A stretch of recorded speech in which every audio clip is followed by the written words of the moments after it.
If you want to be a part of our live Ask Me Anything, where you ask Stephen Pope, that's me, a question live on camera, join this link with StreamYard. Once you join inside of StreamYard, we can only have a maximum of 10 people in at any given time. And so you'll enter into our private chat and say, hey, I want to ask Stephen about this. I want to ask him about PPC, SEO design, catalog troubles, whatever it might be. I then will select your question and add you into my stream. After we finish our conversation, I'll remove you from the stream and you can continue watching here on YouTube. We want to rotate through as many people as possible and offer a format that's never been done before. Basically, it's like the radio. When somebody calls up, asks their question, they go on the air, and they do the next interview side by side. I want to be able to talk to as many Amazon sellers as possible because I love talking to Amazon sellers. So that's why we brought this StreamYard format along. So again, just log in with a link in StreamYard. We'll have that link at the top of this video here in the comment section. If you want to be alerted about the link to join StreamYard or you want to be alerted about other Amazon news, go over to myamazonguy.com/subscribe and put your email address in right here. That's our newsletter. We reach thousands of Amazon sellers and virtual assistants and everybody that wants to learn about things that are happening in the Amazon space. And as a heads up, if you join the StreamYard and don't ask a question in the chat within 2 minutes, we're going to remove you because we're capped with the number of people that can join the StreamYard. So if you just want to watch, you don't want to ask a question on camera, just watch here at YouTube, youtube.com/myamazonguy.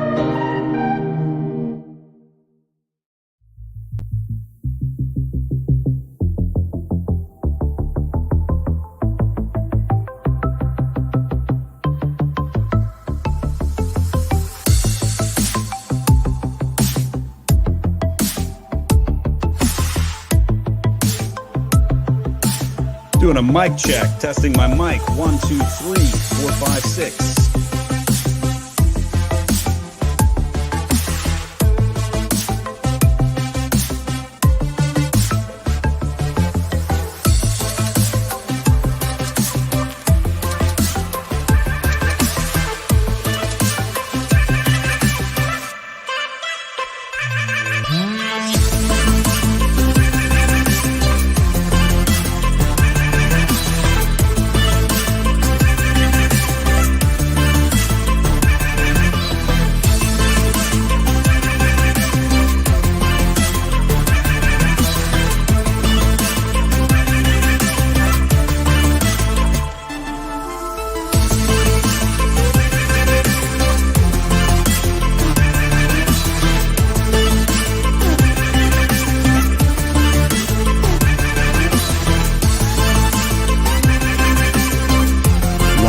First guest, click on the StreamYard link. I'll be answering questions on camera primarily today.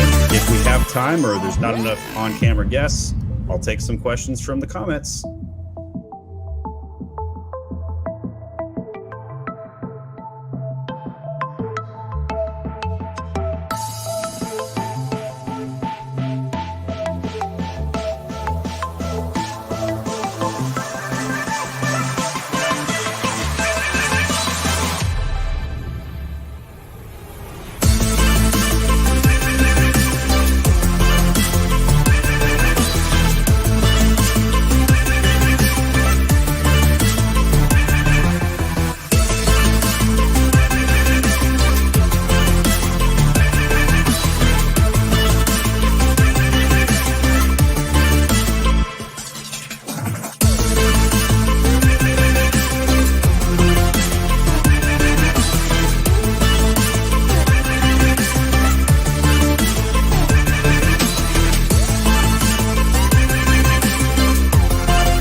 If you want to be a part of our live Ask Me Anything, where you ask Stephen Pope, that's me, a question live on camera, join this link with StreamYard. Once you join inside of StreamYard, we can only have a maximum of 10 people in at any given time. And so you'll enter into our private chat and say, hey, I want to ask Stephen about this. I want to ask him about PPC, SEO design, catalog troubles, whatever it might be.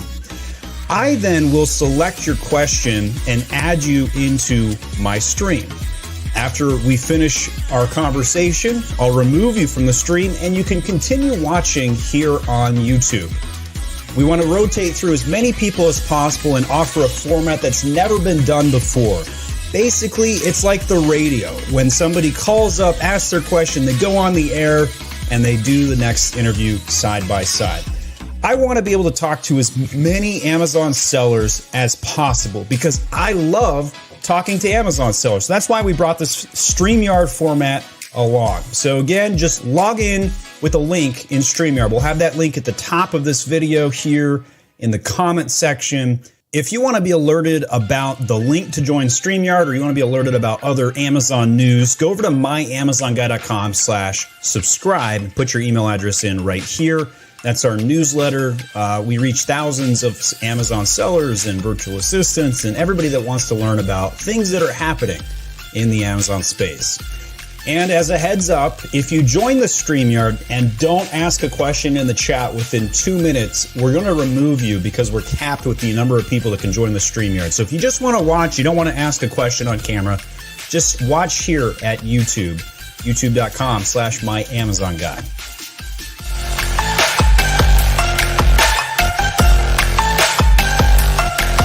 Starting here in just under 2 minutes, we've got 3 people ready to ask a question behind the scenes. If you guys could type your question into the private chat for those that are waiting to answer it, it puts us truly up.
Hello and welcome to the My Amazon Guy podcast. I'm your host, Stephen Pope. Today we're going to be doing live on-camera Q&A with Amazon sellers. If you want to join us today, just join the StreamYard link to ask your question on camera. We've got a few guests behind the scenes here ready to roll. We'll jump in just a moment. If we run out of on-guests on-camera interviews, I will start to take some questions from the written chat, the comments. So feel free to start typing your questions there as well. Our first guest is Kevin Sanderson. Kevin and I know each other. I'm a frequent guest on his Maximizing E-commerce summits. His next one will probably be in February. Thanks for coming on, Kevin. Thanks for having me. I'm excited to be here. What question do you have for today? Yeah, so in addition to running Maximizing E-commerce, I also have my own physical products business. And this holiday season, I've been getting a little bit more aggressive with coupons. But then in the back of my mind, I wonder, how worth it is it? Am I just giving away more money to Amazon and margin, or am I truly improving my click-through rate and conversions? So I have, I'm a true-born digital marketer, and when you ask a marketer whether they should run a coupon or promotion or discount, almost 10 out of 10 times the marketer says yes, you should be doing these things. And I'm going to be a contrarian and say I don't think coupons make sense, especially when inflation rate is 25%. The government says it's 8%. Whatever they say, triple it. And I think that margins are really tight right now. Now, there are pricing strategists out there that could give you some calculus on this, on like what scenario, when it makes sense to run a coupon. And I guarantee you there is a scenario where you should run a coupon. But in general, my litmus test is why not just lower the price, get your higher velocity, and then raise your price when the velocity is improved. And I've run this from my experience multiple times where I've seen if you do this, your velocity will be static as you continuously raise the price to a certain point, and then it tops out. And a coupon, if you run it, does not seem to move the needle enough to justify the hit on the margin. Now, this is a category dependent question. If you're in a category and everybody else in their dogs is running a coupon, you might have to, right? If you're running an item and you have a map policy with the distribution network, but you can run coupons, but you can't lower the price. There are all kinds of scenarios we could come up with. But in general, I think it's better to just simply lower the price than to have a coupon. 60 cents per coupon use, as a heads up. Not everybody actually remembers to clip it, however. So your true coupon use might be more like 30 cents or even 25 cents. How did I do? Did that give you some ammunition? Yeah, it definitely is something to think about, because the hard part is that you can't say I want to run coupons to 50% of my impressions on a particular product to really know, like, during that time frame, did it win or not. So I like your insight. Very like, yeah, I think what you're saying is, how do I A/B test? Mm-hmm. You can't. Right. It's not possible. And so you have to make a judgment call. You could say, I'll look at the 7 days of sales without the coupon and then compare it to the 7 days with the coupon. But like, it's not a true A/B test. Right. Especially the week of Black Friday. So yeah. So I will say this. If I had to rank order what sort of things I would run, I would rank them like this. The Prime exclusive discount, I would put number 1. Coupons, I would put number 2. If I had to put lowering price, I would put that at the very top, number 1. But some people may say that's a gimmick. And 3, I would say probably a lightning deal, but they're very weak. So the cliffhanger between 2 and 3 is gigantic. 4, promotions, which customers aren't even trained to see or locate. And then don't forget, here's the best tip probably so far. Don't forget, a promo code stacks with a coupon. So horror stories over the weekend, we saw lots and lots of people accidentally give away a lot of their inventory for free or low cost because they forgot to disable the promotion when they ran the coupon. So don't do that. Don't do that. All right. Any super helpful. Thank you. I think that's good. Really what it comes down to is with coupons, test it, in worst case scenario, get rid of it. Get rid of it. You can always turn it off. So I think you do bring up a good point. I'm not saying never do a coupon. That's not what I said today. What I did say is generally it's not worth it. Yes. So how do you find out if it's worth it? You have to test it. Test it. So test it. Just don't hold your breath. That's my answer today. So Kevin, thanks for coming on. Really appreciate it. Having me. We'll see you later, man. Our next guest disappeared. We had one person in the queue. Let's go down the list. Who's next in line? Let's see. Well, I don't know who's next in line, so I'm just going to grab Stephen Renee. Are you guys? Yeah, there you are. TipSee. Your name got cut off. You did have one in queue. I just could not see it. All right. So tell me, what's your question today? Nice to see you guys. Hi, nice to meet you. I'm glad to be here for sure. Okay, so we've had an online presence for a couple of years now, and I've been bringing our product more and more. It's been ranking better and better. I subscribe to Helium, so I kind of felt I wanted to try to understand this all better by thinking I could, manage PPC and campaigns and all. But prior to my involvement, I had third parties set up campaigns, and they're still running in my product, and I'm still not comfortable at all turning them off or altering them in any way. And I fear that I'm duplicating the efforts and spending too much on campaigns.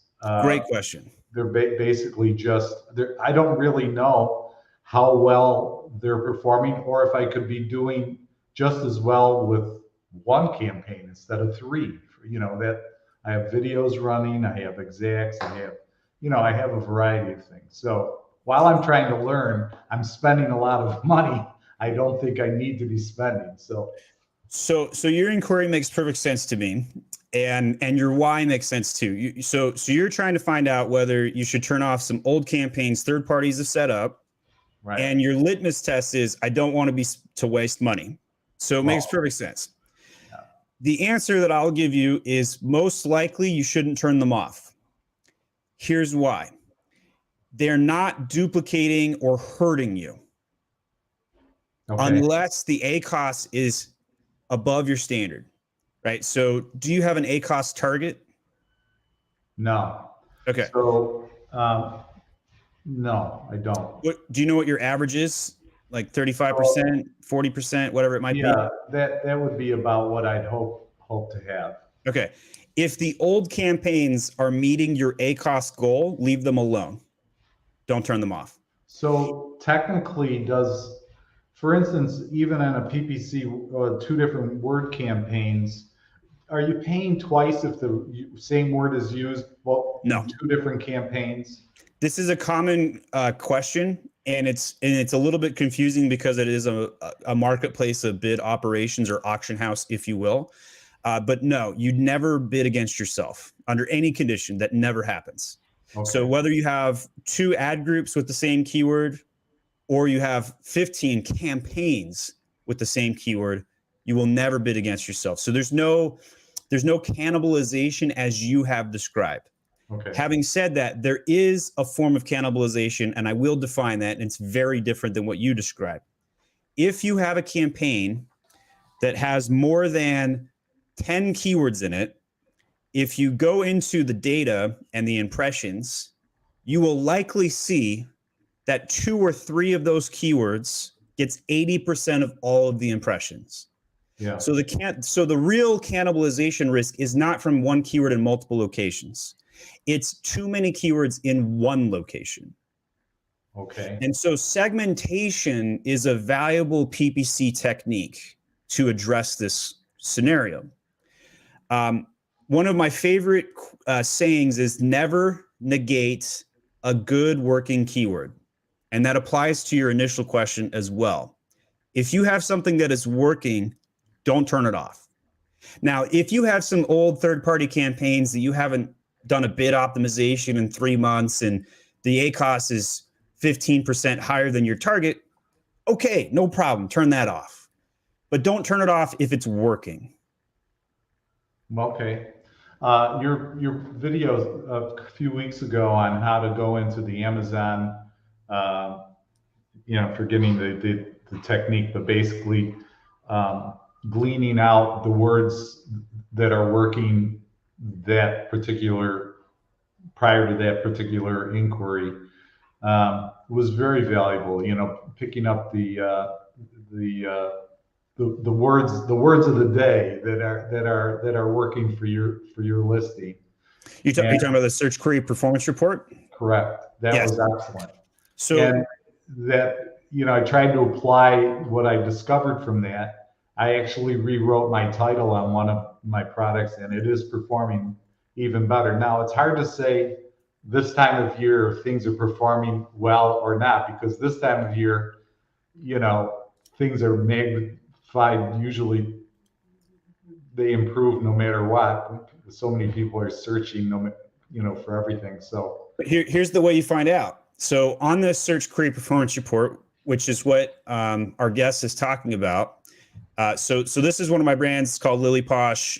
We had $2 million of merchandise sitting in a warehouse abandoned for 3 years, and we decided to launch it on Amazon. So we have a lot of cool things that's going on. So on the back end, today is week 47 with the available data.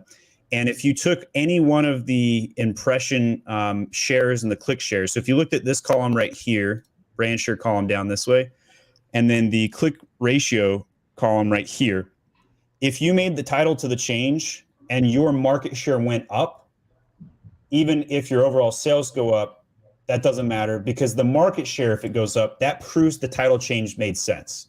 Yeah. So for example, let's say we change the title to have fleece sweatshirts for women, and we didn't have that in the title prior. Right. We added it to the title, and the impression share went from 0.59 to 1%, and the click-through rate went from 1% to 2%. If that happened, I would know for 100% certainty that the title change was a valid change. So I think you have a way to validate how much of an impact that had for it. Well, and how often do you do the query in research? How often would you recommend that one, does this purging or, reevaluation of your content based on the query report? As often as you can is the true answer. This is like asking the dentist, how often should I floss my teeth? Yeah. There's technically no wrong answer to that question, right? Right. But some people get stuff stuck in their teeth more frequently and need to floss more often or more vigorously, right? So the question you have to ask yourself is, on your list of priorities, and when Amazon sellers are just trying to figure out, like, oh my gosh, I have this ever-ending list of things I need to do as a seller. It's very difficult to prioritize, right? Logistics should always be number one. If you run out of stock, you violated the whole purpose of selling on Amazon, right? Number two should be PPC, because if you F that up, you're going to be spending too much money, or you're not going to be getting enough traffic. And then probably number three, I would stick SEO in here. And I would tell you, if you talk to 10 marketers who talk about, or 10 Amazon experts, none of them would put SEO that high. None of them would. And that makes me a contrarian. But I think you should put SEO very high in your list for a lot of reasons. Number one, PPC costs are going up. So you would never set up a PPC campaign for $10,000 in ad spend and not go back to it and update the bids, right? Right. How many Amazon sellers do one set it and forget it SEO campaign, a $10,000 value, let's say, and never change it and never go back and update it? Well, that's what I'm saying. I had these campaigns that started that I relied on third parties to set up for me because of their expertise, but I've been paralyzed and I haven't touched them. That's why I think, I need to get a better handle on it. So thank you for what you do. I'm committed. I mean, Renee is a colleague here in the office, but she works on a whole nother type of product, but it's all still the same. It's all still e-com with, many SKUs and all of that. So Renee, Steve roped you into being on camera to a random show today. Congratulations. Yeah, but I do watch your stuff all the time. Oh, that's good. That's good. That's good. Well, I appreciate you guys being fans. Definitely don't turn off old working keywords or campaigns. That's the bottom line. And Steve, it was really great to hear that we had a positive impact on your brand and business. Well, I actually hired your services too, but that's a whole other thing. But a little plug to my Amazon guy, and you guys did a great job helping me with relisting some products. So that's another thing. But anyway, thank you for being a customer as well. Right, exactly. So. All right. Well, thanks for coming on. We'll put you back in the behind the scenes here.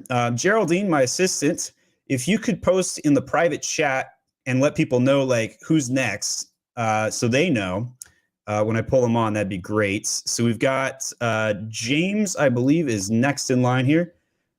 James, thanks for coming on the My Amazon Guy show. Hi, glad to be here. Well, I wanted to ask this question for quite a while. So I have a problem with counterfeit sellers from overseas listing on my ASIN, on my product page.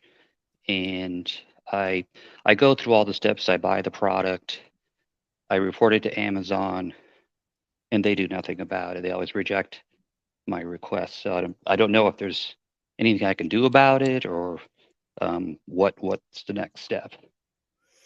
So whenever you're dealing with hijackers or people co-opting your listings. It's never a fun day on Amazon. No, it's not. And you know, it's a I sell decals, so there's not a lot of margin after the Amazon fees, and it's very easy to copy, but the copy is not that great. So not only am I losing sales, but it's also diluting the brand. They're sending out inferior product. So, but what I don't know why Amazon doesn't do anything about it. I mean, I buy the product, I report to them exactly. I even submit pictures when possible. That's not easy. And every time they like threaten me that if I continue to report people, they'll come after me. So I don't know if there's anything I can do. If I can't, then I'll take it off my list, but otherwise I continue trying. So let's get some definitions on the table. Do you have an unauthorized seller, a counterfeiter, or a hijacker? So an unauthorized seller, they're selling your product, but you don't want them to. A hijacker, they came in and changed something on your listing. Or a counterfeiter, they're selling on your listing, they don't have your product, and they're selling something fake. Which of the three scenarios do you have? It's counterfeiter. Counterfeiter. By the way, Geraldine, we should write this down. That should be a graphic. Counterfeiters are evil. Those guys. Tell me about it. Yeah. And an unauthorized seller is not evil. An unauthorized seller is they don't know any better, and they're not technically doing anything wrong. But a counterfeiter is somebody who is going against what Amazon wants for customers. So you're in the right. And the first question I have for you is, do you have a trademark? Not fully executed. Yes, I have it. I don't have a trademark. It's in the process. So I'm in brand registry. I did the trademark thing, but I'm waiting. But the trademark's not on the principal registry live. Is that right? Correct. Yes. Okay. So you can still get them removed by filing brand registry tickets and citing your trademark, but the dropdown won't let you, but you can still do it. And so, and is this in the USA? Yes. Okay. And when you make the purchase of the counterfeit goods, are you doing it on a customer account? Okay, so that was something I was curious about. I purchased them on my account, my personal account, not the account of Seller Central. That's how I would do it. Okay, so I do it on a separate account, and they ask for the order ID, and I give them the order ID. I thought maybe that would set up a red flag that, oh, you're not buying it on the same account as Seller Central. So I buy it on my personal account. Okay. I don't see any risk there. Okay.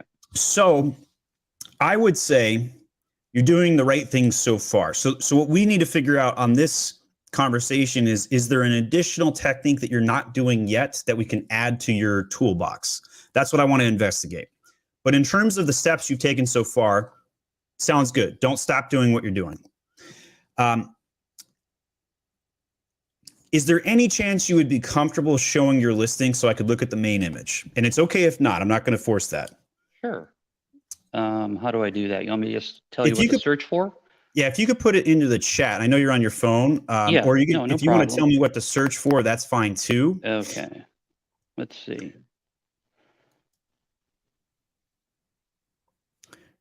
And Sean's next in queue. And then I'm going to be sharing my screen. And Battlefield's Cross 7 in decal. So let's type that in. Decal, yeah. All right. There it is. There it is. At the very top.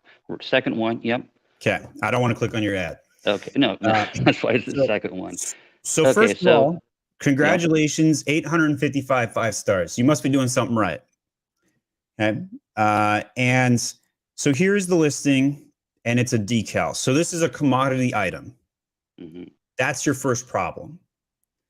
So how do you get your brand name of Skull Society into the main image? That's my question. And I think I have an answer for you. So this decal, it's coming on some sort of film or paper, right? Yeah, it's vinyl, and you peel it off and you put it on the back window of your car. Great. Could you Photoshop Skull Society onto the white area of that film and put it into the main photo. Yes. And make it look like it's on the film. Mm-hmm. I believe that will cut down on your counterfeiters tremendously. Okay. And I believe that because I had a similar problem. Here is my product. I have a commodity item. It's a smudge stick. It's dried sage leaves. Everybody and their dogs can get their hands on this.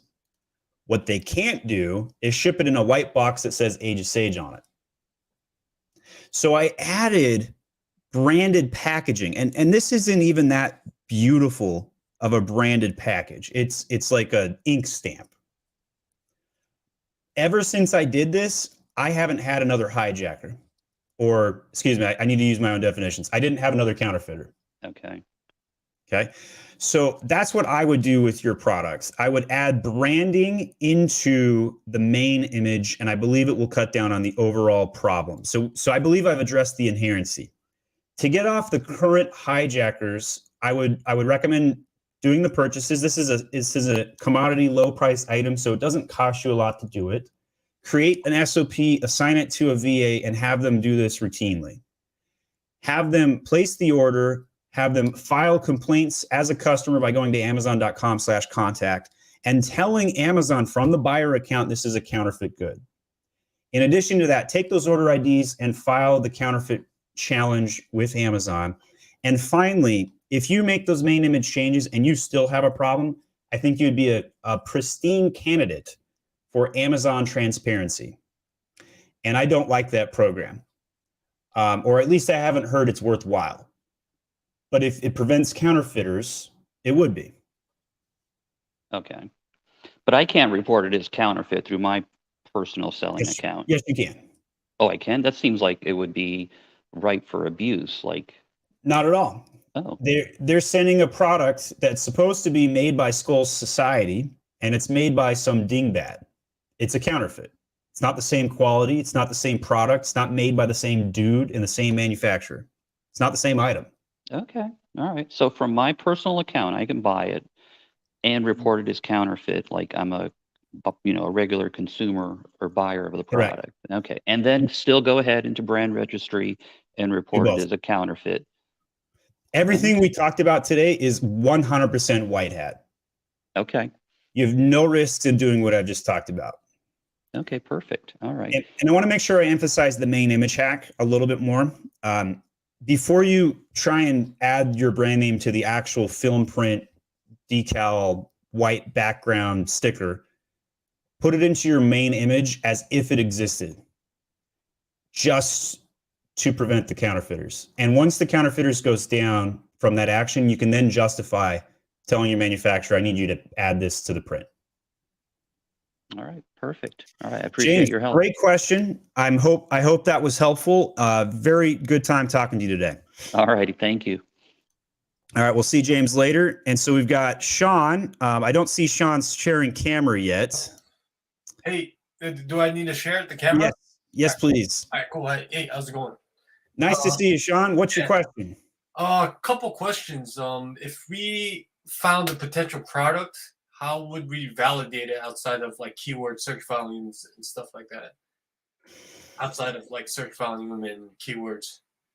So if you found a product, or how do you find a product outside of just looking at volume? Pretty much, yeah. I have like a potential product that I'm interested in, but okay.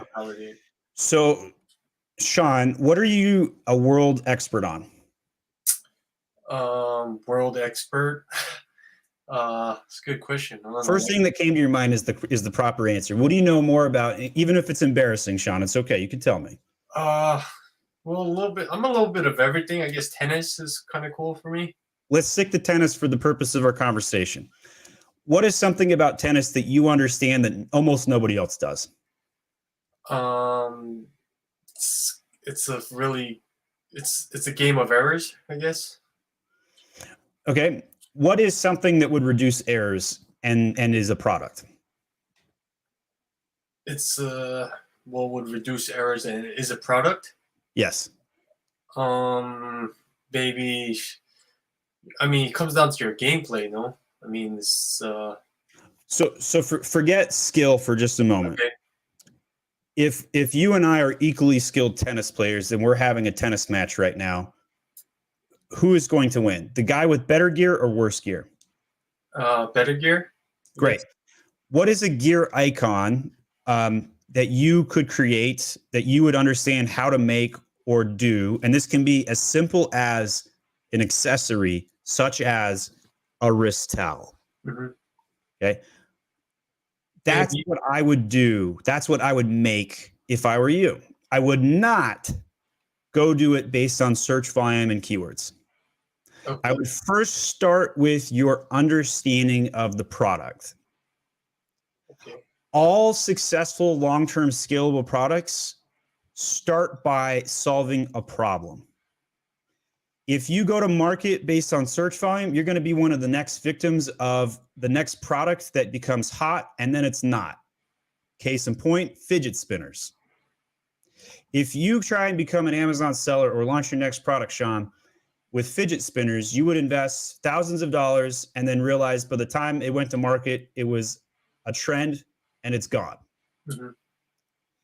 But if you go to market with, I know more about tennis than everybody else, and I've created the next wristband that helps people with their sweat or gives them tech, and maybe it measures the velocity of their tennis ball racket, or maybe it's a tech piece that shows me how well I'm serving or how consistent I am, you're going to have a successful product. And the search volume, be damned. It won't matter. Okay. So I guess just solve a problem a different way, in a sense. Yes. This is not the answer you were expecting. I understand that. Yeah. Are there ways to get better at looking at search volumes and trends? Yes. But it's inferior as a methodology from my experience to just sticking to what you know. Okay.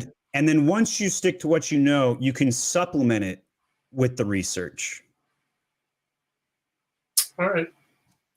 All right. Does that give you some new possibilities? Yeah, it definitely does. I'm just gonna have to go back to the drawing board. One more question: how would one get in the baby niche? It's not too terrible. You just need to show an invoice showing you've purchased some baby good products from a valid manufacturing source. Okay, like Coles. And so, like, I would say as a company, we barely ever do ungatings these days because they're usually not a challenge. If you asked that question 4 years ago, it would have been a huge challenge. Copy. But today, ungating, Amazon's not as picky. Okay. They're pretty okay. All right. Cool. Thank you. But if you do get stuck and you can't get the invoice approved, give me a call. We'll see if we can fix it for you. There are many services out there that can help with that. Okay. But I don't think you'll need us. Just get a valid invoice showing the goods. All right, Sean. Thanks for coming on, man. Thanks for your help. Appreciate it. And by the way, after you guys have been a guest, please do leave the studio and join us on YouTube so we can get room for the next guy. So I think we've got Robert next. Welcome to the show. Hi. Good to back. see you again. Can you hear me? I can. Okay. What's your question? I wanted to ask again about UPCs. I just enjoy being on the show, but quick question. If you guys have had success opening cases in brand registry to get UPCs changed on listings. I've done it on Seller Central and Vendor Central. Mixed results, of course. If you're persistent enough, you usually win. I'm wondering if I should just add brand registry to that repertoire of getting attributes on any attribute unchanged. So I would say, Robert, it's the hardest thing to do on a catalog right now is to change UPC codes. Yeah. There are many different techniques you can employ right now. And quite frankly, I would encourage all of them. Yes. Why? Because Amazon is not consistently giving a single path to success. 100%. That applies to all of Amazon, though. Everything you do on Amazon. There's no consistency. There really isn't. Sometimes we all wonder what Amazon's doing over there. It's like, are you kidding me? Like, what? Why are you doing this to me? I don't understand. Yeah, like our success rate on cases for UPC is right in line with yours, 15, 20%-ish. Yes. So I'll go off topic for just a brief moment. I purchased 1,000 of these hot sauce bottles. This is a 5-pound hot sauce bottle I'm holding in my hand. Very heavy, and it's glass. I spent $1,500 designing this nice label right here. I ship it into Amazon, and I pay them to do the prep work. Oh, God. And some of you know where this is going. and then they bubble wrapped it. Cool. I'm happy so far. And then they put the F and SKU label on it because I asked them to do that. I'm happy so far. And then they shipped it in padded envelopes. They didn't ship it in boxes.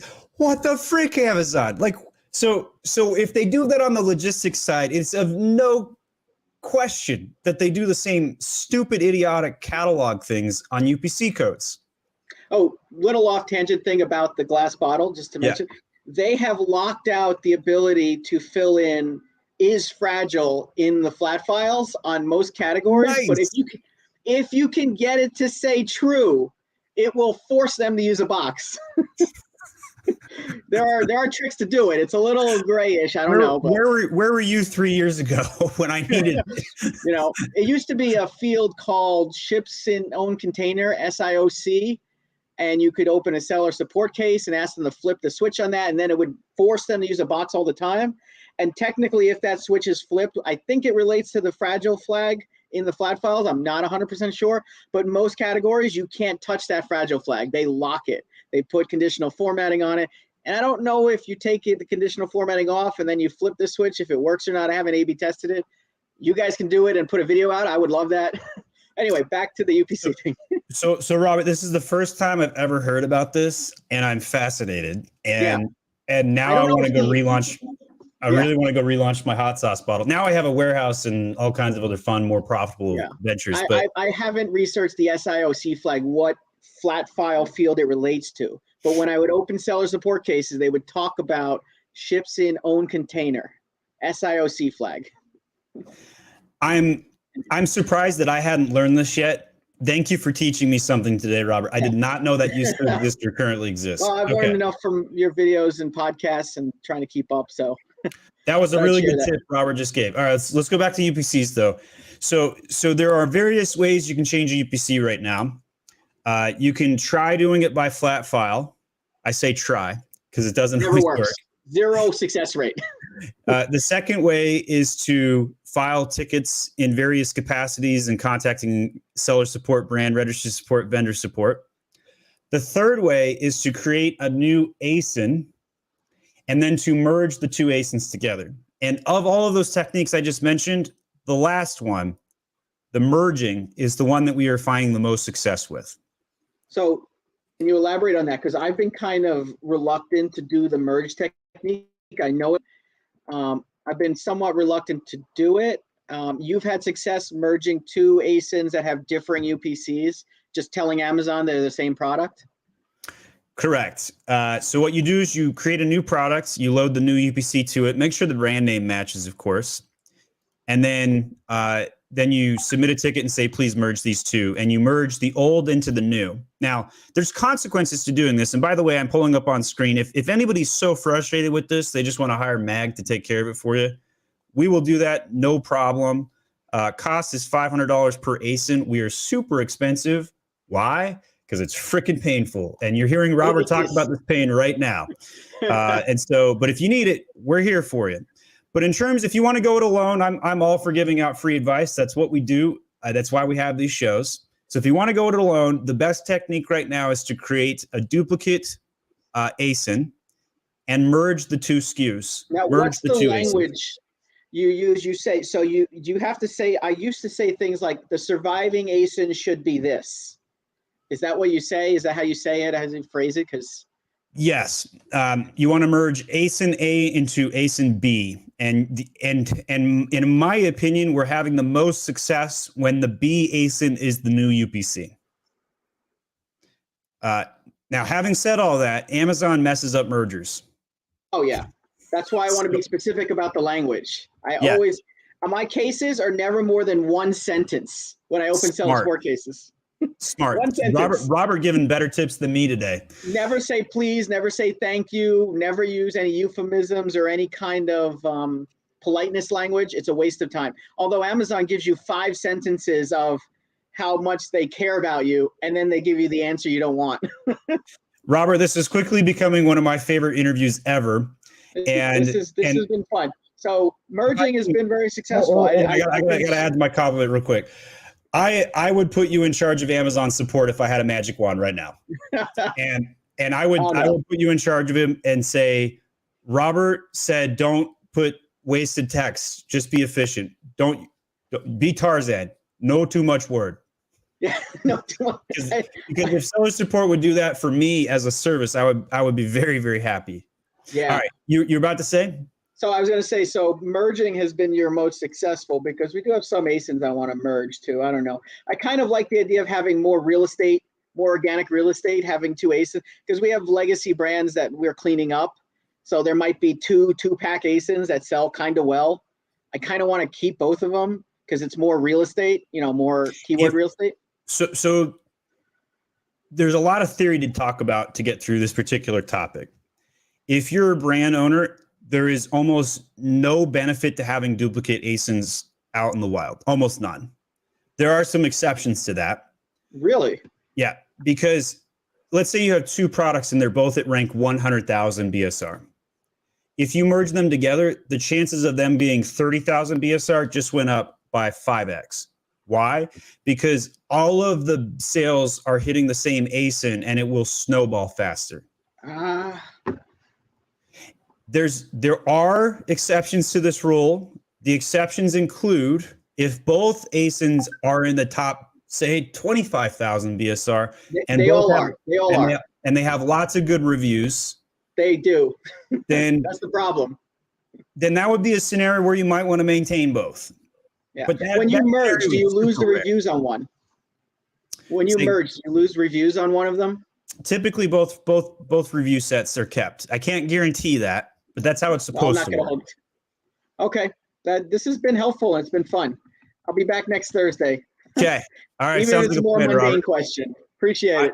I mean, you're adding value. You might as well launch the next podcast. Good job, Robert. If you do a SIOC or a fragile flag video to show people, please tag me in it or something, or let me know. You guys have my name. I'll probably clip you right into it. So, all right. Thanks for coming on, Robert. We'll see you later. All right. So we got Jeff Allen. Sorry. Clicked the wrong person because the people changed behind the scenes. Jeff, welcome to the show. Longtime fan and listener. Thanks for being on. I'd like to first start by saying, Robert, yes, some great stuff. It was incredible value. You should probably hire him. So my question today, I've actually got one that refers back to James's question, but I want to know if I have branded terms and non-branded terms. Got them separated, and when you go in and you type in a term, and I'm showing up twice or even 3 times on the same SERP, am I cannibalizing myself because I'm showing up 2 or 3 times on the same page? Could be 2 branded term or sponsored. Then there's a organic listing. How do I keep from cannibalizing myself and wasting money? Is this a PPC question or is this a different question? This is a PPC question. Okay. Are you advertising on the same SKU or multiple SKUs? Multiple SKUs. Amazon does not typically show multiple SKUs from the same brand on the same term at the same time if they have other competing brands also trying to vie for those keywords. They will most likely take either the most relevant or the highest bid, not always one or the other, of your keywords of your product SKUs. So what I'm outlining right now is it might take a little bit of unpacking. But in essence, I don't think you have much to be concerned about because you're not going to pay 2 clicks for 2 different products and get 1 sale. That scenario just doesn't happen. Okay. Generally, the consumer will only see one of your products, whichever Amazon thinks is the most relevant to that particular consumer, and you're not paying more because you've advertised on that one keyword multiple times. Okay. So if you have time, type in to Amazon search Cardia Mobile, KARDIAMO BILE, cardiomobile. Okay, and with I got close, but not quite. Here we go. That's better. okay, so you can see we've got ads, we've got sponsored ads. Yeah. But So that then when you go down, brand. I'm sorry. So that brand right there, that's you. Yep. Okay. All right. And you're going to see the same product listed a few times on the SERP. So your question was not necessarily how I interpret it. Now I understand it a little bit better. You're not saying, should I have multiple campaigns? You're saying, should I have a campaign at all? Right. If I am showing up at the top of organic search, is it necessary for me to still run a branded ad? Yes. And here's why. If you don't, who's going to show up first, front and center? Sponsored, always. This random heart monitor case guy is going to show up number one. Okay. If you don't advertise this, who shows up? Your number one competitor, eMay. So as much as it sucks to spend money on brand terms for your own damn brand, it's logical. If you don't do it, the average person, especially this particular product, and I'm saying this as politely as I can, but somebody who would buy this product is more than likely going to not know the difference between your branded product and somebody else's because they're older and they're not sophisticated to understand the difference between an organic and a paid listing. Mm-hmm. So you are losing sales to people who are clicking this, and you're losing sales to people who are clicking this, and you'll lose even more if this disappeared. Okay, I understand. Also, I think this main image is really not good. What would you do differently? Put a package in the background? Yeah, it's super confusing what this even is. If I didn't have the title, so like block the title out, imagine this didn't exist. Could you tell what this product is? No. That's the litmus test. And so I think you need to show something that helps people understand what this is. And quite frankly, the contextual shot of showing the phone might be the way to do it.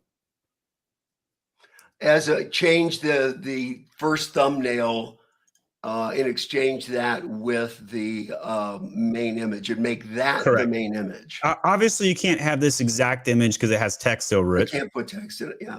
But this one right here, yes. I think the rest of this image probably would make a superior main image. If not that, then the thing that you suggested, the packaging would be the next thing I would look at. And I don't see a single shot of packaging anywhere. So the packaging could show the cell phone thing, but like you are selling a membership as part of this. And so showing the cell phone in the main image makes perfect sense to me. This is essentially your packaging, right? Okay. And so I would 100% swap the main image. I think this is a critical issue. Got it. And you will probably see your CTR go up tremendously. Like we're talking like this, I mean, you have 15,000 review listing right here. When you make the change to the main image, I almost guarantee you that the sales on this listing are going to go up a lot. And they're already really, really good. I mean, you're in the top 200. There's some questionable BSR absences here. That was my question. Now that you're on it, related to what James had said earlier, we are being eMay is the one that you saw at the top of the page. Incidentally, they're spending $20 a click to get that spot, so I don't want that spot. I'm not going to spend $20 a click. Second thing is, we believe that we are being reported for safety issues by a brand. Our only competitor is eMay. So we get pulled for product safety concerns twice, as you can see those two gaps. So the product went down. We were pulled twice, completely detail page removed for safety concerns, and we had to fight two times in the last month to get it back. Have you looked at the CX report, the NCX? Oh yeah. Okay.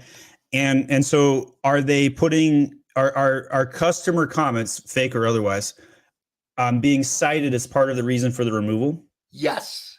And the reason why I know it's the same person that's doing this, or the same company.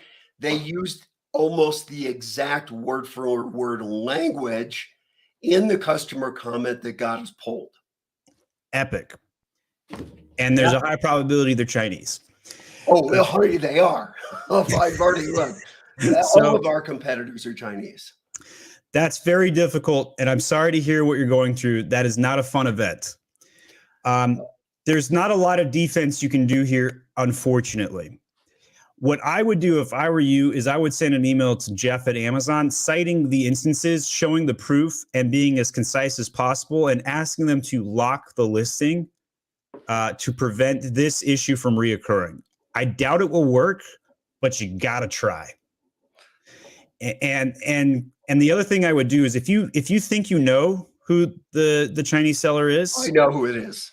Send them a cease and desist, and show them, like, do a generic cease and desist to start, and then give them the proof in the second cease and desist to follow it up so that they start to get scared. You need to scare them off from doing this. It won't scare them off from doing it, for the record. They're Chinese. Right. And this is just like how they do business in China. Right. So you probably won't scare them off. But then the other thing you can do is, okay, they ignore the cease and desist and say, look, we're going to hire people to do this on your listing if you don't stop, and threaten them. And here is the first part of the conversation where I didn't give you a white hat recommendation. But when it comes to these situations, you got to speak their language or they won't stop. Right.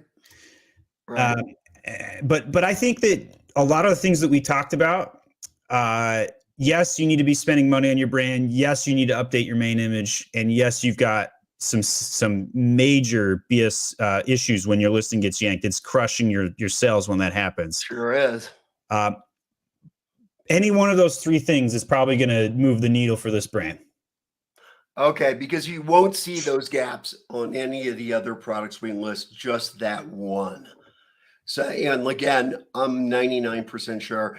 And the other reason why I know that I'm sure is because they created brand new accounts, only selling that product with an address that's like 2 miles away from the original address. So I knew it was them. We were able to get those new accounts that they created to steal our product. We were able to get those accounts taken down.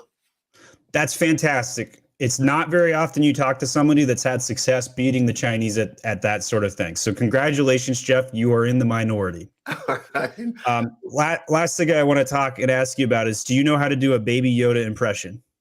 I'm looking at your paraphernalia behind you. Nobody does a Baby Yoda impression. They do Yoda impressions. All right, let's hear Yoda then.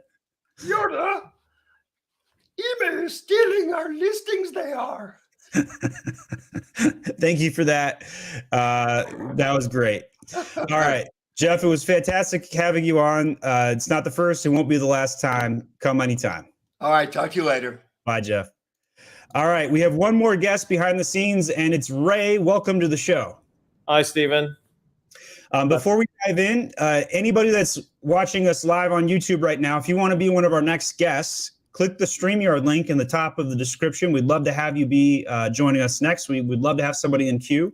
If we don't get anybody to join, I will start reading people's comments to finish the show today. Ray, how can I help you?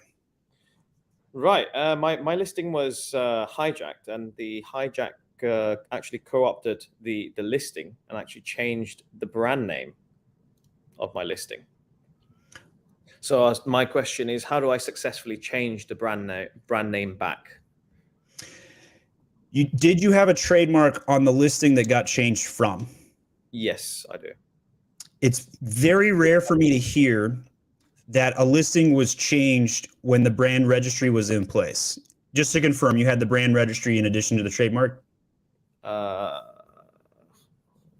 In terms of the brand registry, I've definitely got the brand registry. The trademark, I think I'll probably have. I'll need to check on that, actually. Okay, so the trademark is what gets you the brand registry, and if you're on the principal registry, even better. But Amazon will give you brand registry within the first 7 days of filing a trademark. And I know this is because we have filed 1,500 trademarks at My Amazon Guy. So if anybody's listening to this and needs a trademark, I hope you purchase it from My Amazon Guy at myamazonguy.com/TM. But in any case, so Ray, did this product go out of stock at any time? Yes. All right.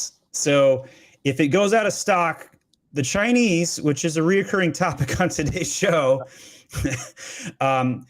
seem to know how when an item is going out of stock, and then they're like, let's go steal their product reviews and make a new products, and we'll steal the listing. This is the Chinese MO.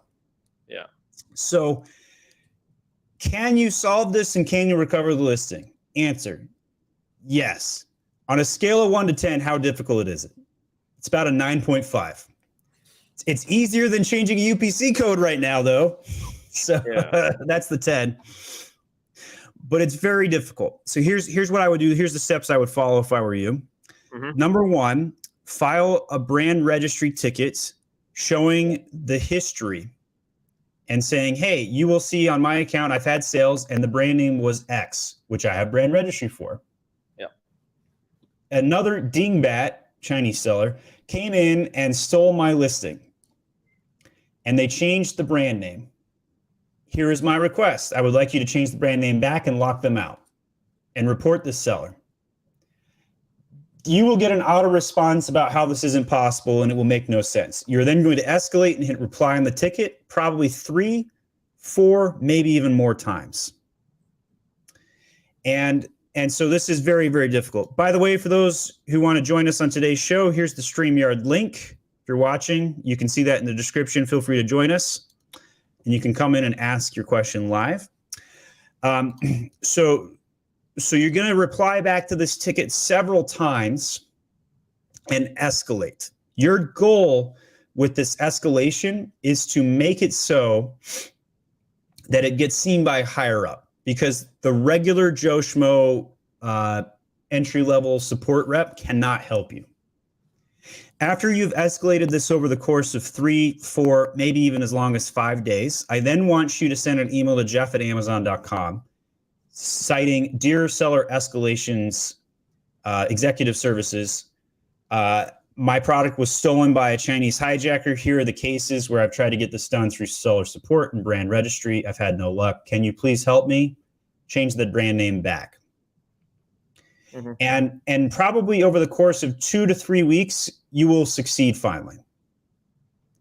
But it will take that long. In the meantime, if you're trying to sell this item at the same time, you may want to close your listing and wait that out, because you're going to get negative customer reviews, all of those fun things that will happen.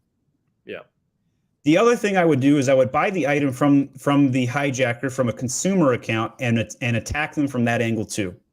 And say, hey, this listing, this ASIN used to be XYZ, sold by Ray's brand, and now it's being sold by somebody else. This is a counterfeit, and buy it from them. And your goal is to get them taken down from a consumer report as well. Right. Okay. So, Ray, any follow-up questions there? Yeah. How can I make it easier? It's a 9.5. hire outsource the help on this one. We would probably quote something like this for $1,000 to get it guaranteed, but we would guarantee getting it done for you. So okay. If that cost is worth it to you, send an email. Go to our contact page and our sales team can get that sorted for you. Ray, it was great having you on. Thanks for coming on today. Cheers. All right, see you. I'm going to pull Matt in next. Hello, Matt. Hey, Steven. And Matt, thank you for donating to the channel today. You have been a longtime fan and customer of My Amazon Guy. And I'm looking for your comment because I want to pull it up on screen as well. So wow, we have a lot of comments. We're not going to get to as many of these today. Thanks for coming on, Matt. You're welcome. So Steven, I know we've been in touch back and forth. My IPI score is so low, and is that why my stuff's not showing up? No, most likely not. I do not believe that Amazon hurt somebody's ability to sell by their IPI score. Having said that, de facto, yes. So what I mean by this is if your IPI score is low, your sell-through rate is also low. And if your sell-through rate is low, then yes, they're going to diminish your presence in search results. Okay. Inventory, I know we've been back and forth about this. It's a nightmare. And they just keep lowering it. And I've been so long over, the allowed amount. So I can't send in inventory, which I told you. It's just a nightmare. Do you think I should liquidate stuff? That is a tough question to answer. All right. So for those, so Matt's been public about what he sells in the past. So you're okay for me to point out, if you guys want a lawn gnome, they're right next to Matt right now. Go pick one of them up. So if you want to plug yourself, feel free. They're awesome. I don't have any more of these, and I can't send them in because my IP, so he's my best seller. Can't send them in. So Matt's problem is common right now. Amazon is screwing Matt over because his IPI score went down, so he can't ship in a bestseller. It's a huge problem for Matt right now, and it's impacting his business. A couple of ideas that I came up for Matt was, one, ship it in on another account, whether that's a second account he owns, a third-party seller, whoever it might be. That was one opportunity, because you can't just increase your IPI within 7 days. It's not possible. Yeah. Here is the other angle, and Matt, you and I have not talked about this yet. I would advise you to file a case asking for an override, citing the fact that you can't ship in your bestseller, and how it's causing a stock out, and how by them not allowing you to ship this one product in, your IPI is going to get even lower because it was your bestseller. Yeah. And this question is going to be difficult, and it may fall on deaf ears at Amazon, truth be told. Yeah. But I think you should go through that process. Okay. And if you fail here and your IPI continues to get worse, you're going to death spiral, and then we will get to the liquidation conundrum. I don't think I would make a liquidation decision on December 1st. Yeah, I probably would the week after Christmas. I hear you. I just want to get that floaty in there because that's death. I mean, to not have my top seller available, it's like, oh my God.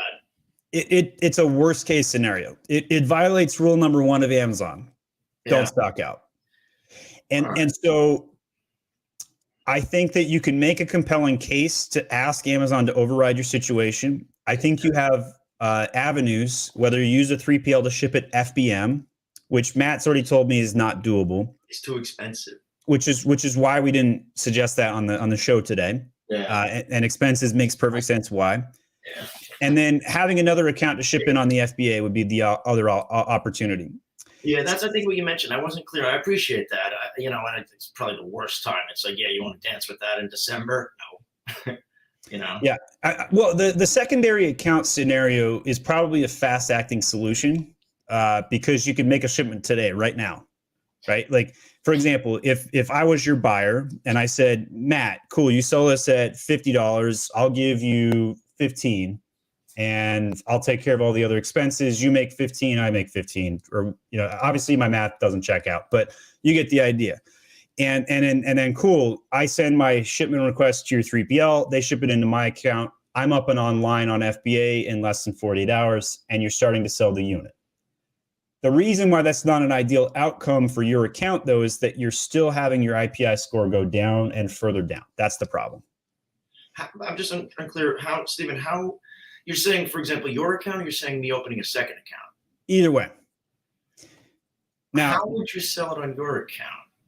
So real quick on one seller opening up a second account, I want to walk a fine line here. It's okay to have multiple accounts. That's not a violation of Amazon terms. It is, however, a violation to sell the same item on multiple accounts. So you're going to be walking this really fine line. Well, you're technically not selling it on multiple accounts because you can't sell it on the other account. Yeah. But how Amazon might interpret that can get a little dicey. I don't think you'll run into problems. I'm just telling you it's a non-0% risk move. Better than your status quo.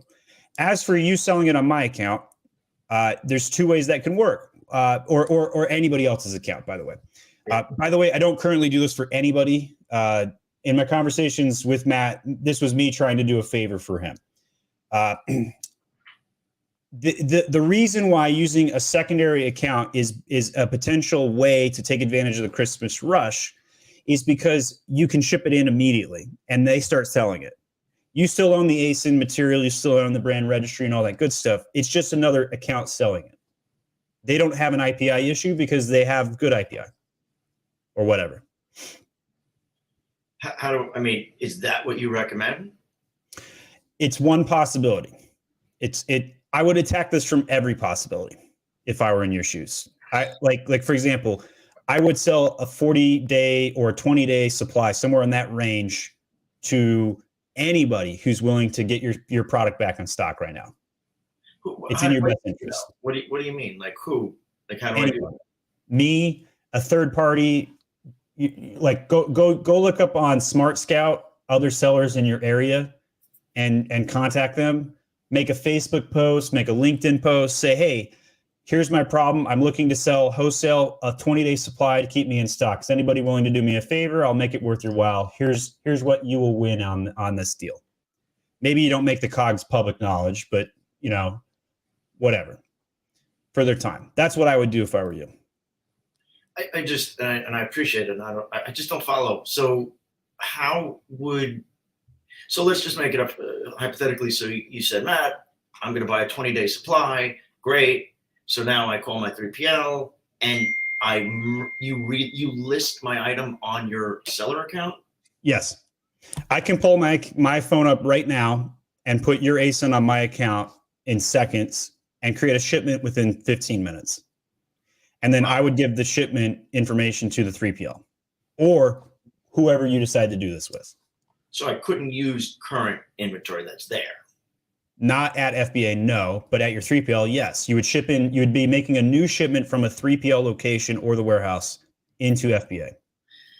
Do you think, how long do you think that would take to settle in terms of when you say settle, what do you mean? Like arrive at Amazon or? Yeah, because I got the 3PL. Standard shipment timeframes. So it's right now, basically the cutoff date to make sure something can get there before the Christmas rush is basically passed. So there's no guarantee it would get there in time. You would definitely recommend UPS as opposed to over a pallet, yes. So the cost is going to be higher, and the profit will be less. But here's why it's a good idea. You don't want to be out of stock on this ASIN. If it was a bestseller last month, it's going to be a bestseller next month. But if you're out of stock, it may not be a bestseller next month. Yeah.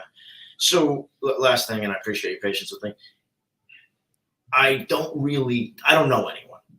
So that to me, I know what you mean. And to be perfectly open and honest with you, I don't think I have the time to do it or the resources. So I guess my other option is the opening a second account. What do you think? So if you do that, you need a unique LLC, bank account, credit card. Oh, forget it.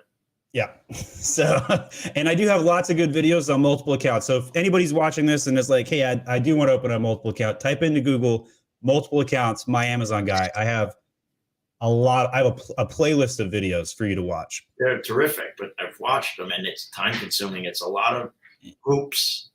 Isn't Amazon passive income, Matt? Isn't that what you signed up for, is passive income? Passive income. I'm just watching my income go down passively. Matt is one of the unfortunate sellers who's run into a lot of problems, and it's been very frustrating for Matt. And I've watched his journey over the past year, and Matt's been on the brink of go or no go, stay or not stay. And so, Matt, for what piece of advice would you give somebody who's thinking about getting into this? Time. Prepare for the time?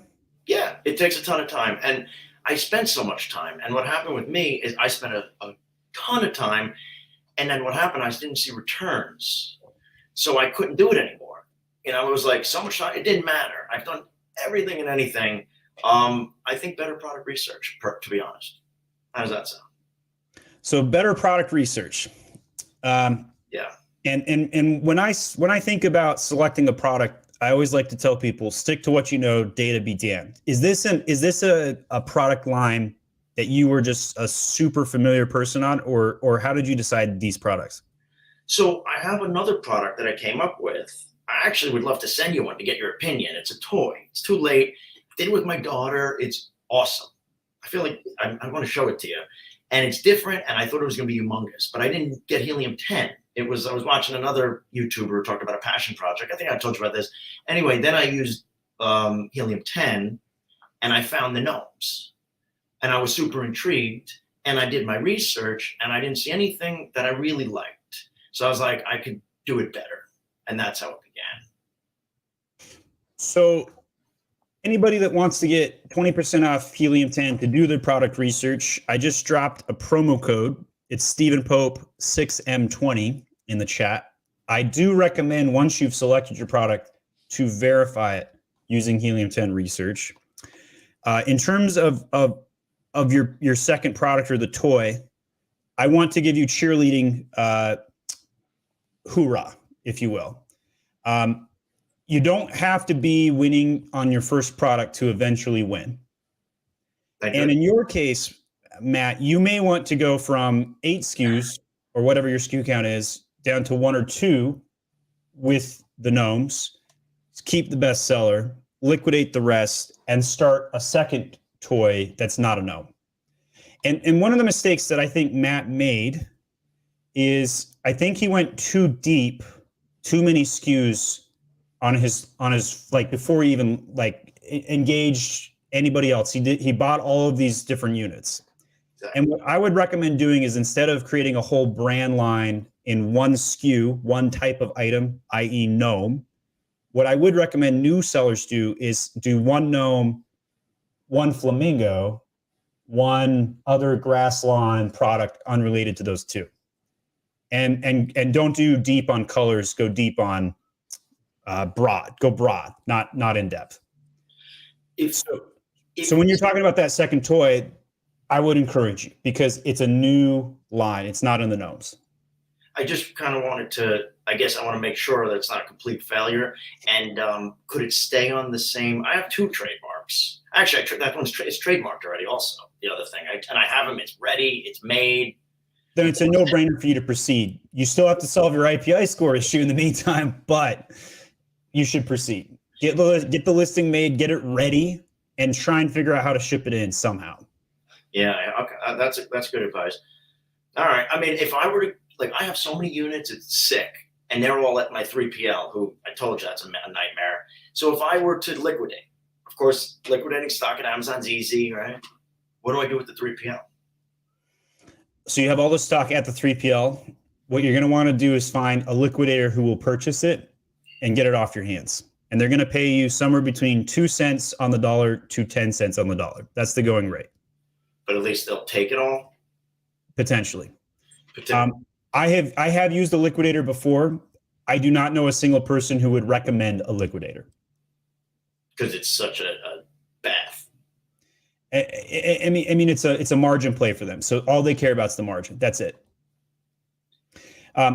So I do think that you are a candidate for thinking about liquidation in your scenario. I think that you should consider or look at selling your account / selling the inventory and not the account.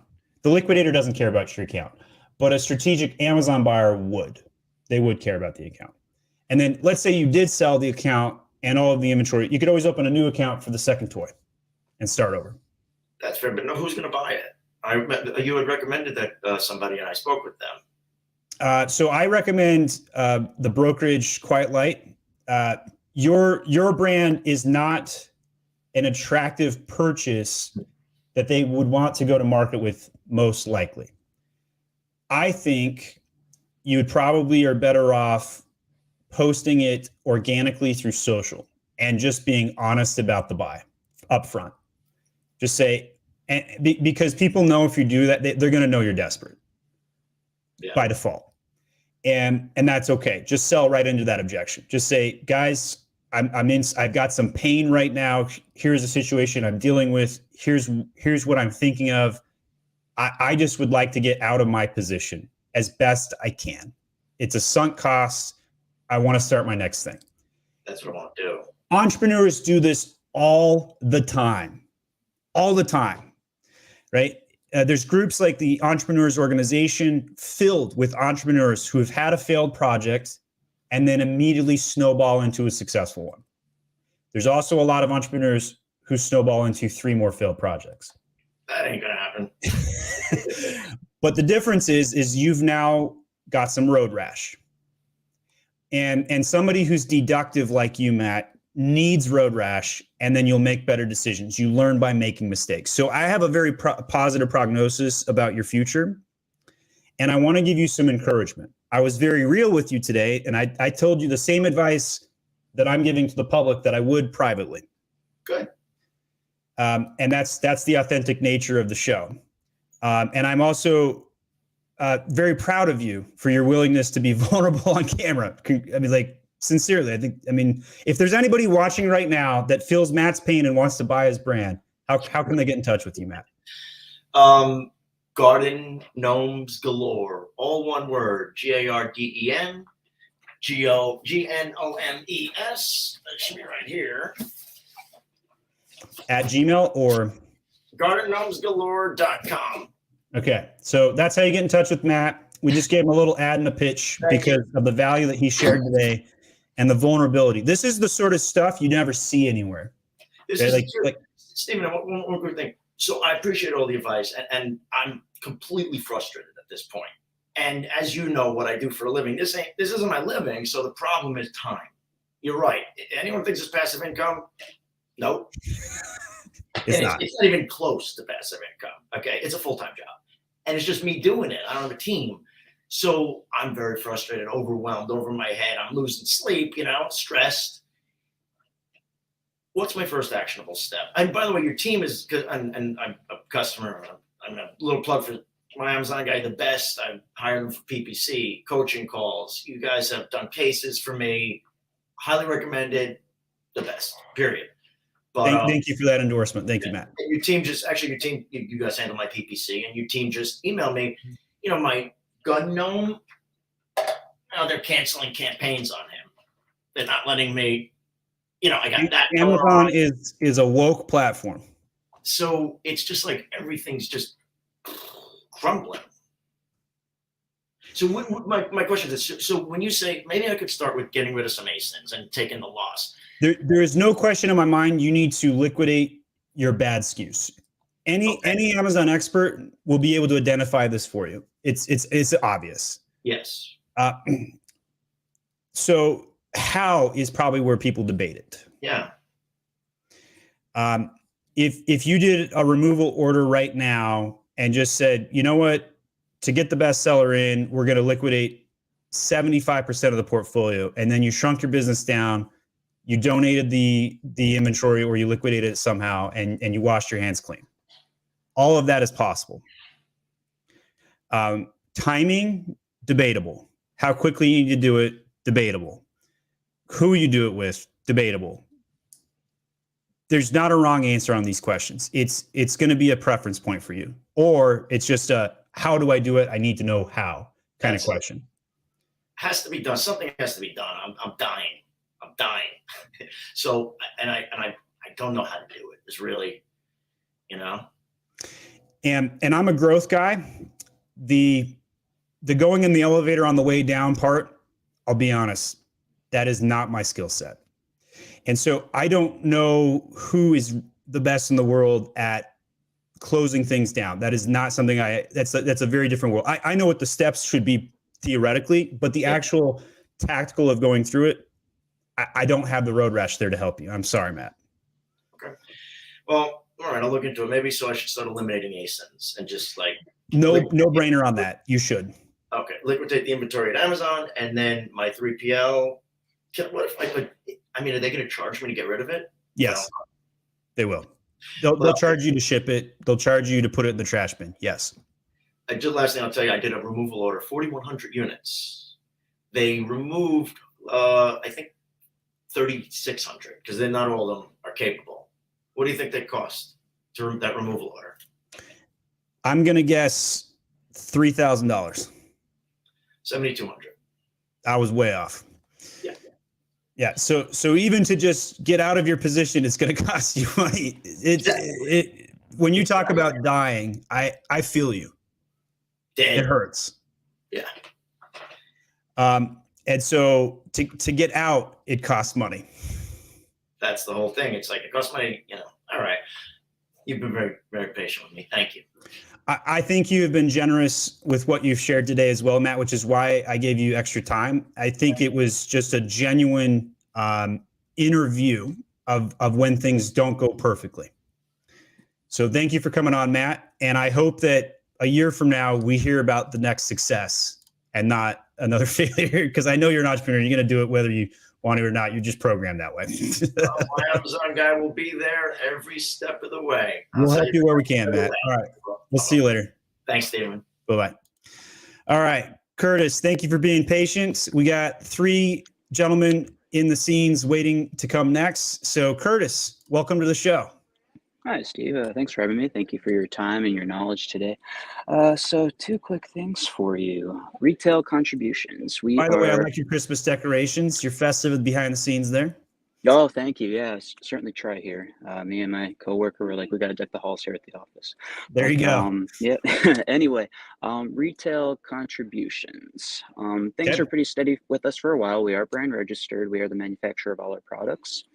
And one example that I just ran into today, a bunch of our leather wallets, the titles got completely wiped and we're just set back to like a generic, like say, for example,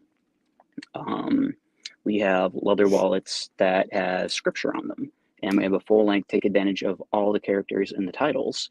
And then I go back to look at the wallets today, and there's literally just genuine leather wallet with a Bible verse on there, and our title is gone, but it is appearing on the back end. I'm unable to update it via, Vendor Central or seller? Seller Central. Okay. Are there any other secondary sellers? There are. Okay. Are you the brand owner? We are. Are you brand registered? We are. Okay. Are you willing to share the listing so I can look at it? If not, it's totally okay. I understand some people don't want to share stuff. Yeah, I certainly can. The only thing is that I had issues logging into the video on my computer, so I'm on my phone right now. No problem. I can look it up manually. So what we're gonna do? Tell me what to type in. Yeah, if you want to just type in the ASIN, would that be easiest for you? Either way. Okay. B for boy, 007. M for Mike, D for Dan, B for boy, S for Sam, A for Adam, 4. All right. So first of all, 400 reviews. Congratulations. All 5-star average, 4.8. You're living the dream on that. That's great. All right. The next question I was going to ask, which is why I just decided to show the listing, is it parented? And it is. So I believe that the parentage is probably the area we need to investigate, and it's probably the root cause.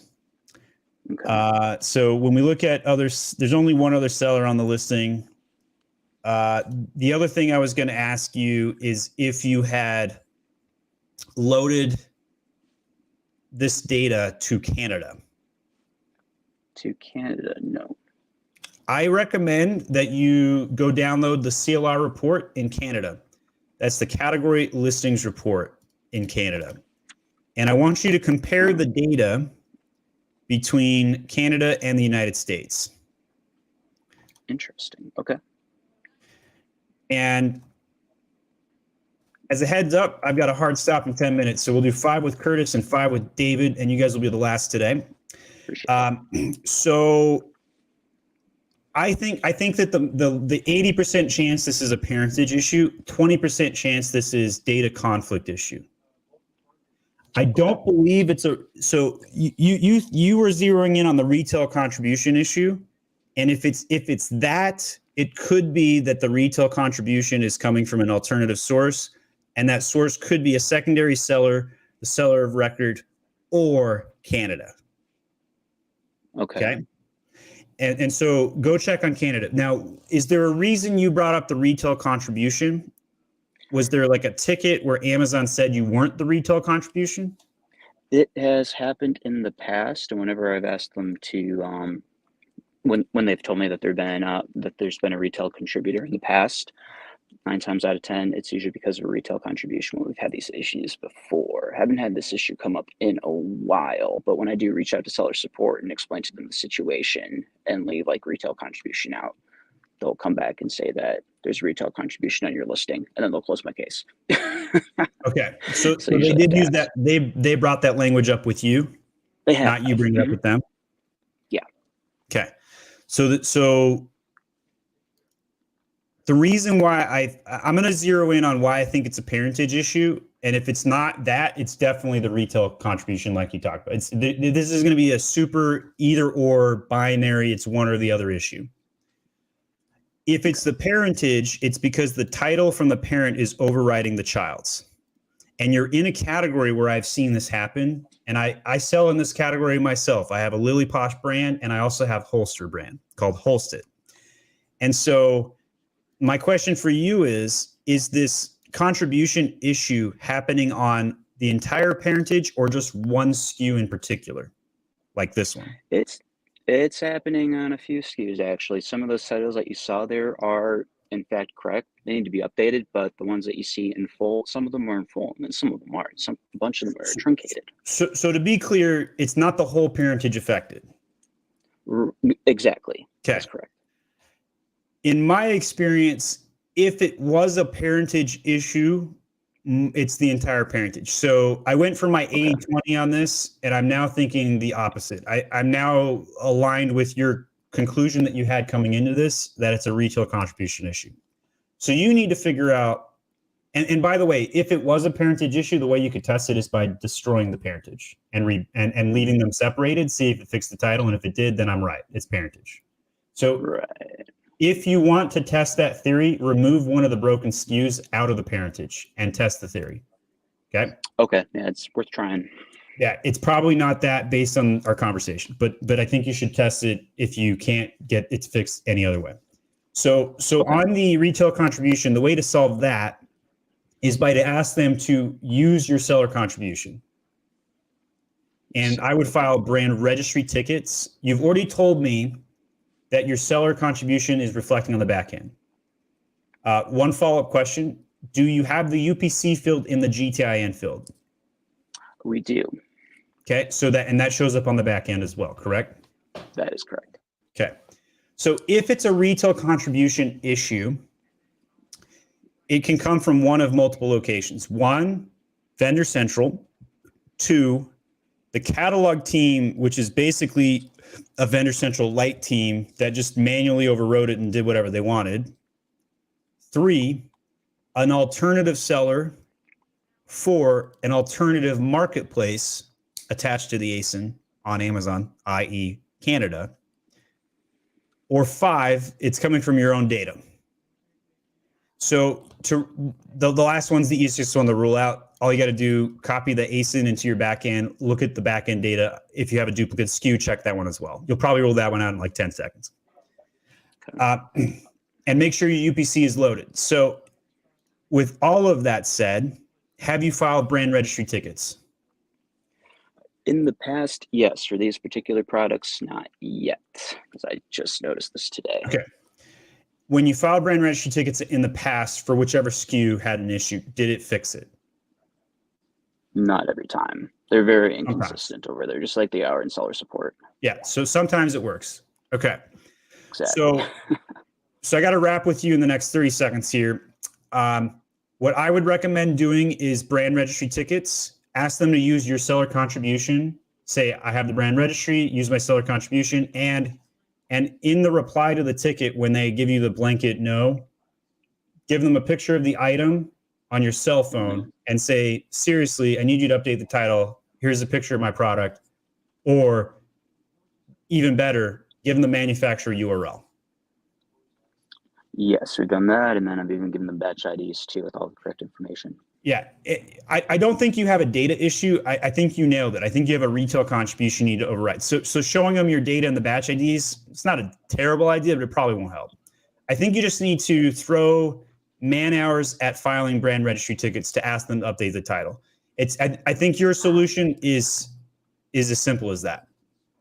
So feel free to let me know how that goes. Send me an email to podcast@myamazonguy.com and update me a few days from now. I would love to hear how it goes. And if you don't have any success, I'll give you a couple further tips. Sound good, Curtis?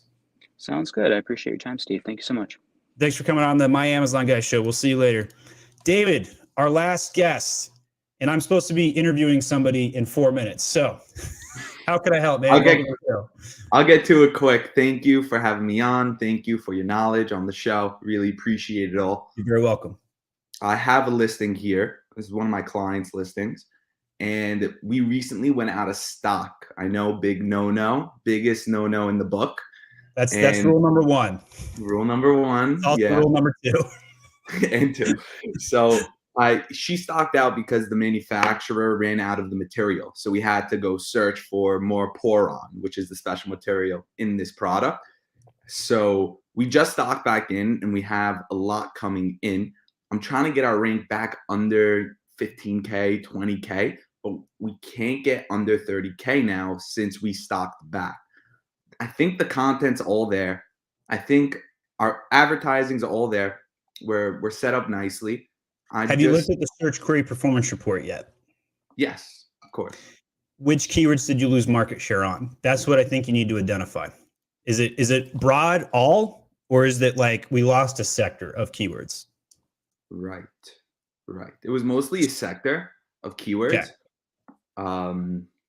I would have to go look at it, but usually it happens in like some type of pattern, so I have to go identify that pattern. If you told me it was all, I would say lower your price and just regain market share through a price reduction strategy for 10 days. That's also something we did. We increased the price while we were stocking out. So we're still higher than where we were before. There's a competing theory on whether to do that or not, or go out of stock at high velocity. I am of the thought process, get the margin, raise the price. Same. But when you came back in stock, did you lower the price at all? Yes, but not from the get, because I didn't want to like shock the listing. I'm doing it incrementally by, $2, $1 at a time. Yeah, I would endorse that methodology. So you really have two recommendations from me. Number one, play with the price more and maybe go a little bit lower just to get the velocity up, then raise it back. And that one's the easy one. The second one is the hard one. And that is you need to identify the segment of keywords through the search query performance report that you lost market share on. And you need to build content around those specifically, create dedicated PPC campaigns, redo the title, redo the images, redo the A+ content, and attack those specific keywords. And whatever you do, don't do a search find buy. Okay. That was actually on my list of things to do. Don't do it. Search find buy, but thank you. Terrible idea. Okay. Your listing will suffer. They are cracking down on that. So, David, I would love to have you back next week as our first guest, if you're willing. And I'd love to give you more time because I think you're going to still have this issue a week from now. So between now and then, if you'll do me a favor, go review that search query performance report. Come prepared with some specific keywords, and if you're willing to share the client's listing, please do. And let's spend a solid 15 minutes attacking this. For sure, yeah. The more content, the merrier. I'll come prepared. See you then. All right, sounds good, David. Thanks for coming on. All right, so let me see if I can go to me. So that is the My Amazon Guy show today. I think that today's show set a new record for just quality content that we've never done before. I am so proud of what happened today, especially with the interviews that we had with some of the sellers that came on today. There was some genuine feel-good pain. There was feel-good stories and there was pain. There was a lot of pain that we heard from sellers. This is the real story of being an Amazon seller. You don't get this anywhere. on YouTube. You don't get this anywhere else from any other sources. If you like today's show, please slam that like button. Add a comment. Even if you're watching this on the replay, it helps us with the algorithm. And then tell somebody else about the show and send them the clip. This was an amazing show. So much jam-packed value in it. Very, very happy with it. And finally, hit the subscribe button, both to us on YouTube as well as over at myamazonguy.com/subscribe to learn more about upcoming sessions like this that we'll continue to have. My name is Stephen Pope. I'm the founder of My Amazon Guy, and that's a wrap for today. It's not me against you, other Amazon agencies, other Amazon sellers. It's all of us against Amazon.